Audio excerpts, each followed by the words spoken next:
Assalamualaikum warahmatullahi wabarakatuh. Perkenalkan, nama saya Eka Mulyana, CGP Angkatan 8 SMP Negeri 2 Tasikmalaya. Pada kesempatan ini akan menjelaskan mengenai aksi nyata modul 14, yaitu budaya positif. Selamat menyaksikan.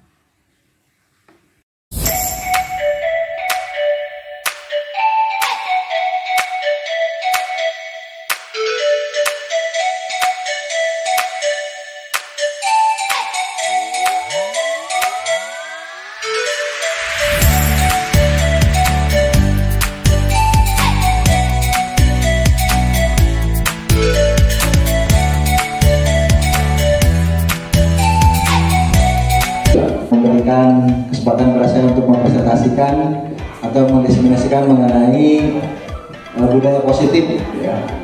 Jadi budaya positif ini adalah perilaku-perilaku yang sehari-hari diterapkan di masyarakat yang diadopsi menjadi salah satu budaya, ya. Sebatas mengenalkan bagaimana sikap-sikap ini diterapkan, tetapi kalau yang disebut dengan budaya itu adalah bagaimana hal-hal yang sudah dipahami itu bisa diterapkan ke dalam kehidupan sehari-hari. Maka di sana dikatakan tidak perlakuan positif, tapi budaya positif. Nah, di sini ada 3 motivasi perilaku manusia di dalam bukunya Restitusi Sekolah Disiplin, ya, karya Diana Gassen. Pertama adalah motivasi bersifat eksternal, ini dari luar, itu untuk menghindari ketidaknyamanan atau hukuman. Nah, ini kemarin menjadi perdebatan yang sangat menarik ketika kita membicarakan mengenai nilai positif perilaku manusia. Ini banyak dari teman-teman kita yang bingung bagaimana penerapan di sekolah, karena ketika kita berbicara mengenai penerapan disiplin di sekolah dengan jargonnya adalah student center, kita harus baik-baik dengan siswa. Nah, itu penerapannya agak sulit, ya. Kenapa? Karena nanti kita akan dibahas di sana ada 3 pilar apa Pak? Prostitusi, bukan prostitusi, ya. Jadi ada 3 pilar prostitusi, ya, jangan sampai salah menyebutkan, ya. Nah, itu jadi jangan salah menyebutkan, karena di sana dikatakan ketika kita menghadapi seseorang, menghadapi anak, itu harus berbasis murid. Nah, ketika berbasis murid, jadi ketika anak melakukan salah, 1 harus didukung, 2 harus dikuatkan, 3 harus diberi solusi. Nah, itu jadi hal-hal itu yang menjadi polemik khususnya di teman-teman guru yang notabene berhubungan dengan siswa, ya. Nah, di sini ada untuk dengan ketidaknyamanan atau hukuman, ada tingkat terendah dari motivasi perilaku manusia. Jadi ini merupakan sebuah paksaan dari luar. Biasanya orang yang memotivasi perilakunya untuk menghindari hukuman atau ketidaknyamanan akan bertanya apa yang akan terjadi apabila saya tidak melakukannya. Kalau aturannya misalnya di sini sepertinya hitam misalnya. Jadi ketika anak dia menggunakan sepatunya merah atau sepatunya putih, dia tidak bisa langsung disuruh dibuka. Jadi kayak dulu. Nah, anak tahu peraturannya. Oh iya, tahu. Kenapa menggunakan sepatu putih? Oh, karena kehujanan. Kenapa kehujanan? Kemarin waktu pulang sekolah kehujanan, jadi tidak lagi sepatu. Kenapa ibu kamu tidak membeli sepatu lagi? Nah, itu Pak. Jadi mau membuka sepatu aja itu urutannya panjang sekali gitu. Sampai kan akhirnya jangan awas ya, besok jangan pakai sepatu itu lagi. Hanya sebatas awas saja. Ya. Nah, itu jadi makanya di sini ada yang sebutnya ketidaknyamanan hukuman. Jadi hukuman itu adalah hukuman bukan bentuk hukuman yang bagaimana. Ini makanya jadi perdebatan di teman-teman khususnya yang bergerak di bidang siswa ini, bagaimana untuk peningkatan disiplin siswa dengan cara seperti ini. Yang kedua adalah untuk mendapatkan imbalan atau penghargaan. Nah, ini motivasi eksternal. Selain dia bertanya mengenai hukuman atau punishment, ya, karena karena anak itu kebanyakan ada motivasi eksternal, takut dihukum dan ingin diberi penghargaan. Kenapa kamu ranking 1? Karena saya nanti akan dikasih hadiah sama guru misal. Nah, itu jadi keluar dari eksternal, ada penghargaan dulu. Jadi anak tidak bisa langsung menerapkan disiplin apabila tidak ada rangsangan dari eksternal gitu. Ya. Jadi yang pertama rangsangannya itu adalah berupa punishment, berupa hukuman, dan kedua adalah berupa reward. Nah ini Bu yang mungkin harus kita kembangkan Bu ya, harus kita makanya dengan dilakukan S2 berpati dan berbaik, dan satu lagi inspiratif yang penting di sini bagaimana kita akan menjadikan siswa-siswa kita yang kreatif untuk menjadi sesuatu yang didapat. Nah, di sini ada 5 kebutuhan dasar manusia. Yang pertama adalah seluruh tindakan manusia memiliki tujuan tertentu. Semua yang dilakukan adalah usaha terbaik kita untuk mendapatkan apa yang kita inginkan. Ketika kita mendapatkannya, apa yang kita inginkan, betulnya kita sudah memenuhi salah satu dari.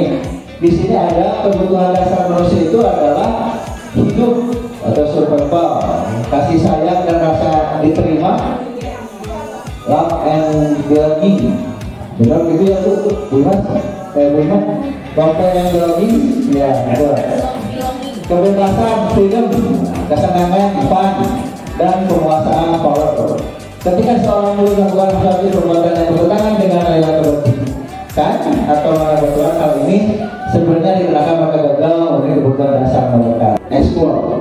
Makanya kita berinisiatif membuat yang disebut dengan sayang yang fun. Bagaimana sebuah sayang itu menjadi hal yang menyenangkan, tidak sayang yang horor misalnya. Sayang biasanya eksak itu hal yang menakutkan. Kita rubah, meskipun orang isinya masih menakutkan, tapi judulnya kita rubah, judulnya menjadi sayang yang fun. Jadi sayang yang fun ini kemarin salah satu proyek saya kemarin di grup penggerak untuk menjadi inovasi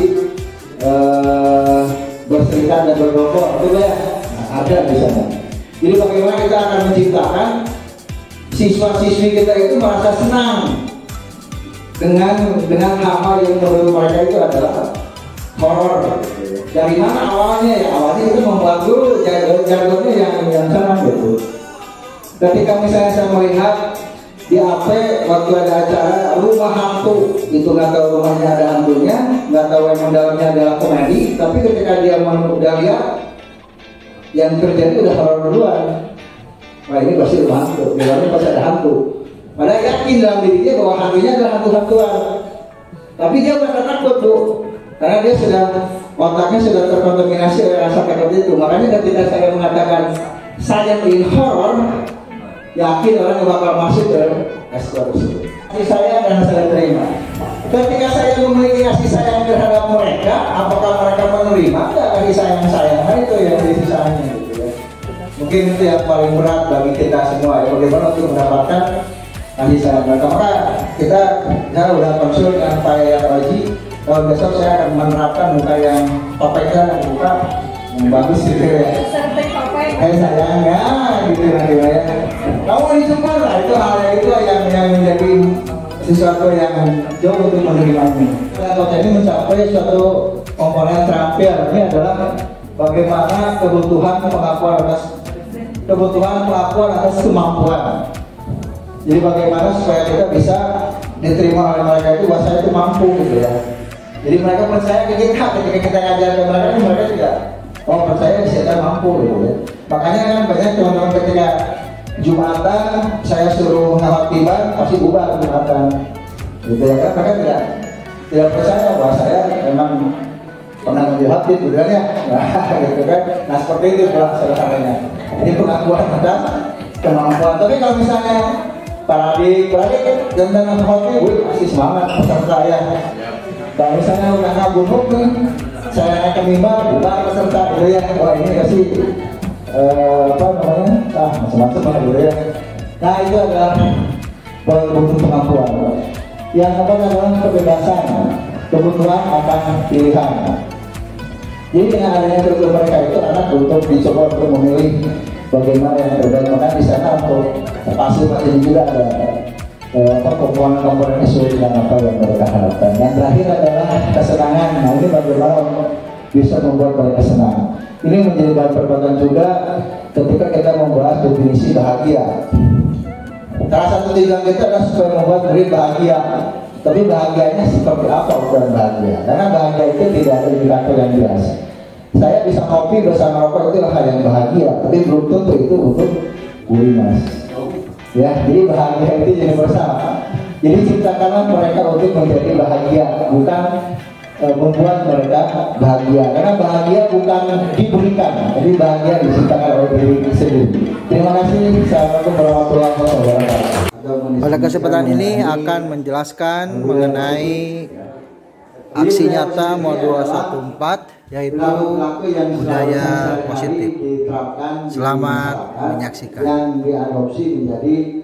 Pada kesempatan ini akan menjelaskan mengenai aksi nyata modul 14, yaitu budaya positif.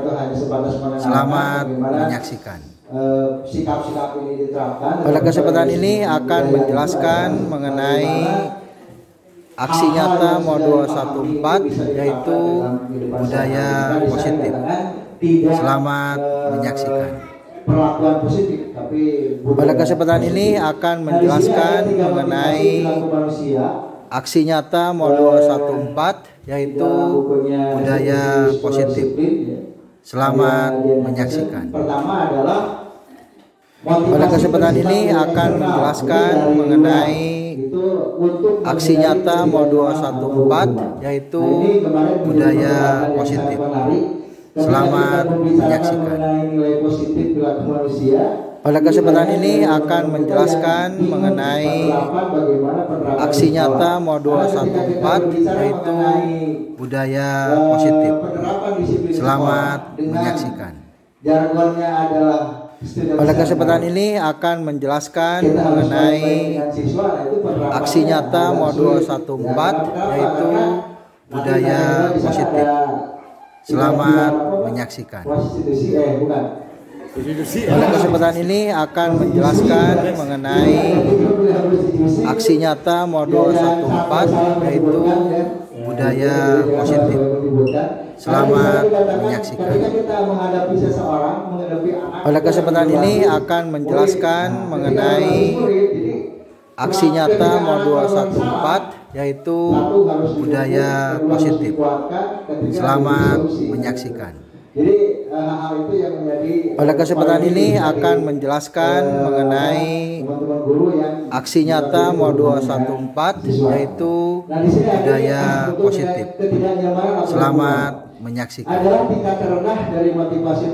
Pada kesempatan ini akan menjelaskan mengenai aksi nyata modul 14, yaitu budaya positif.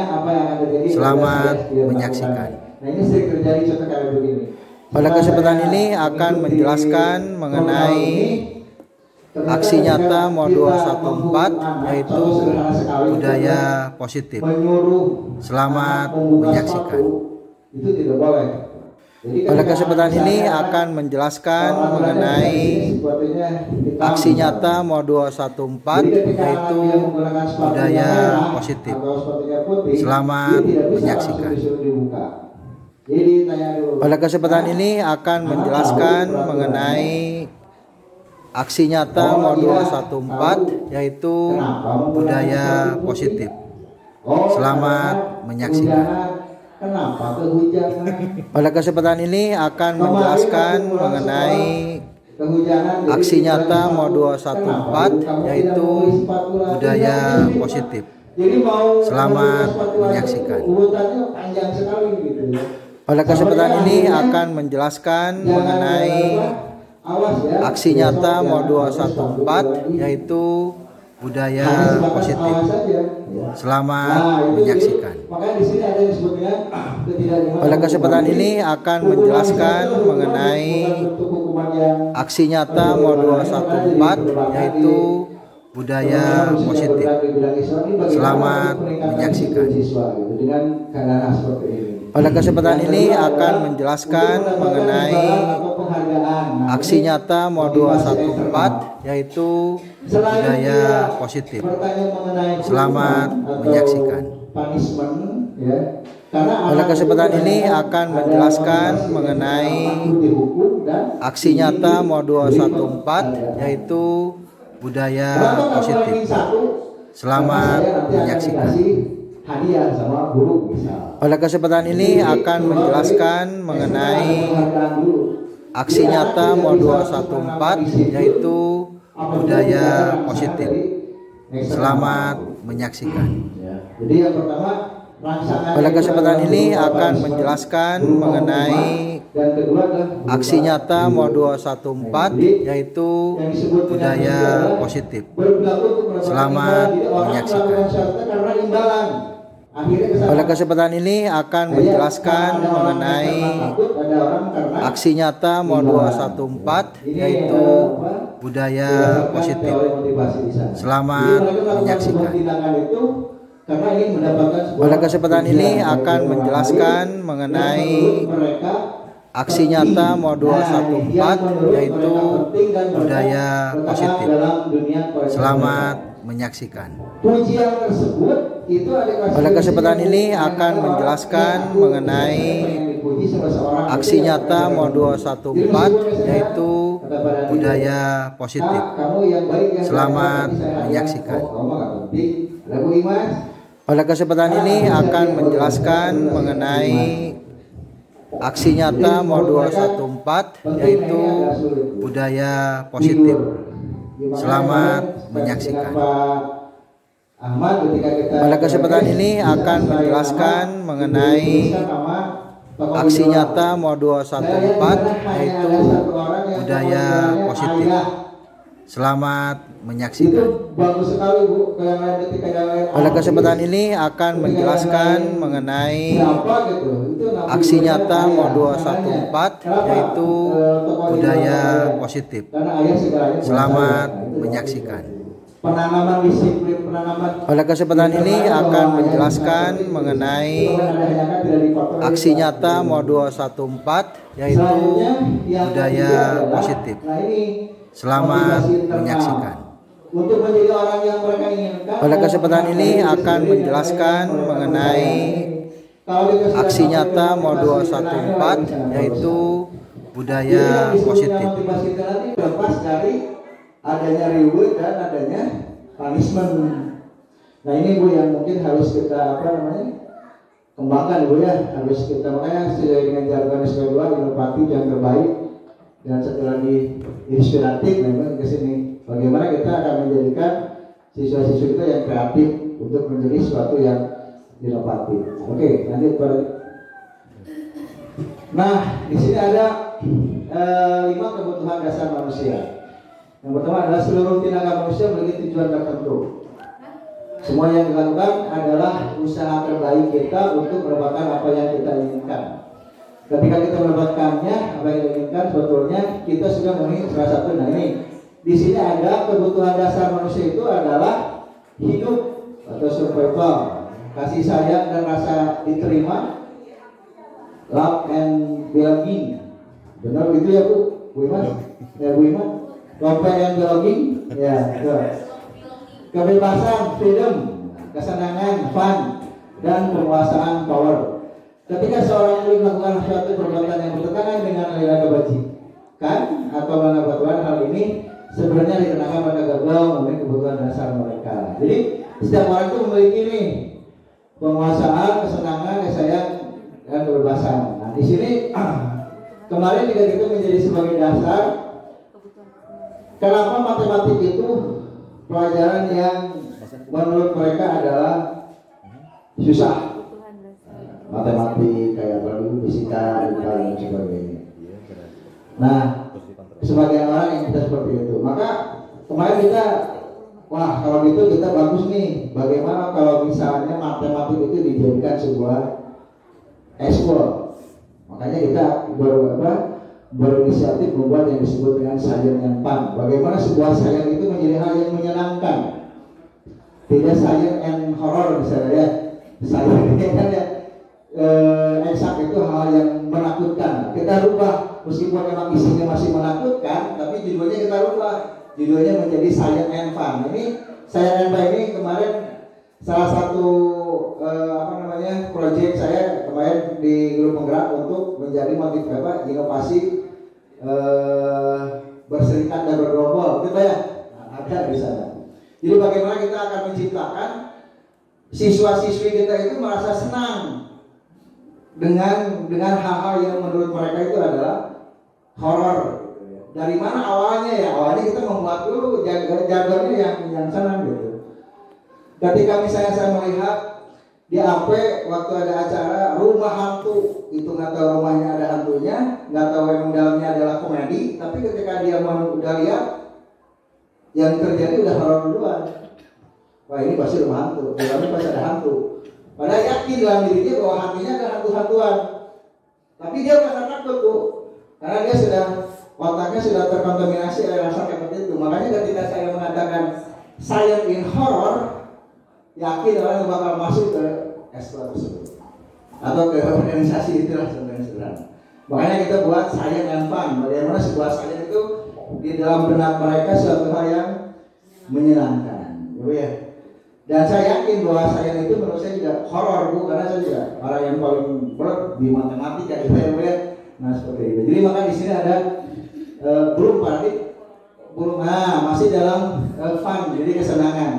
Sehingga dengan kesenangan itu mereka memiliki kekuatan, Bu, memiliki power, bahwa saya yakin dengan saya bahagia akan mendapatkan sesuatu yang bertahan buat hidup saya. Dalam arti bertahan dalam hidup ini tidak seluas bagaimana kita untuk bertahan hidup, tapi mempertahankan apa motivasi yang dalam dirinya tetap terbangun untuk bisa belajar dengan menggunakan kesenangan ini. Mungkin itu sederhananya. Selanjutnya paradigma. Oke, nah ini ada kebutuhan dasar manusia ya, kebutuhan bertahan hidup, survival. Jadi yang disebutkan seperti di sini ada bagaimana untuk memenuhi kebutuhan secara fisiologis atau bertahan hidup, kesehatan, makanan dan sebagainya. Selanjutnya kasih sayang, kebutuhan untuk diterima. Jadi ternyata kasih sayang dan rasa diterima itu sangat susah. Bagaimana kita bukan hanya kita menyayangi, tapi juga harus disayangi. Jadi kalau dalam istilahnya yang paling susah itu adalah belajar mendengarkan daripada kita belajar bicara. Karena belajar bicara itu gampang, tapi yang susah itu adalah belajar mendengarkan. Nah, sama di sini, jadi ternyata begitu dalam kasih sayang dan rasa diterima itu kita akan mudah menyayangi orang, tapi tidak akan mudah untuk diterima sama orang. Nah, itu nggak bisa banyak. Jadi ini sangat mendalam sekali. Jadi kasih sayang dan rasa diterima, maksudnya bagaimana secara kebutuhan dia bisa diterima secara sosial.